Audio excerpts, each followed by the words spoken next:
বাংলাদেশের এত বাজে নেট, বাবারে বাবারে ভাই, মাথা নষ্ট হয়ে যাচ্ছে, মনে করেন মাথা পুরো নষ্ট। না পারি লাইভ করতে, না পারি অফিসে মিটিং করতে অনলাইনে। মানে মান সম্মান মানে সব মানে কাজের যে দুর্গতি অবস্থা। মনে করেন অফিসে মিটিং করতে যায়, নেট যায় 10 বছর। মনে করেন তারপরে লাইভ করি, বারবার আসে যায় এই অবস্থা। ওয়াইফাই সেম অবস্থা, ওয়াইফাই গেলে আসে আবার একটু পরে জায়গা। আচ্ছা ভাবলাম ঠিক আছে, একটা জিপি আছে, জিপির আনলিমিটেড নেট নেই। নেটটি এখন লাইভ করি, মিটিং করি, জিপিরও নেট স্লো, মানে আসে তো যায়, যায় তো আসে। মানে কি যে একটা অবস্থার মধ্যে আছি রে ভাই। মানে মাথা মুথা পুরো গরম হয়ে যায় নেট চলে গেলে। মানে আমি জানি না আপনারা যে কেমনে নেট চালান বাংলাদেশে, আমি এটা বুঝতেই পারি না। মানে এত স্লো নেট, বা নেটগুলো যে এত আসে আপ ডাউন করে, কেমনে ভাই? এই দুনিয়া যদি নেট এত আপ ডাউন করে তাহলে কেমনে চলবো বলেন?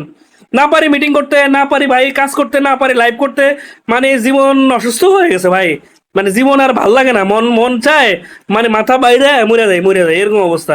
মানে এই বাংলাদেশে আসলে একটা নেটের সমস্যার কারণে, মনে করেন ওয়াইফাই নেট তো আছে ঘরে একটা, মোবাইলে নেট নিয়ে রাখে, তারপরে সেম অবস্থা। মানে এরকম কেমনে চলন যায় ভাই বলেন?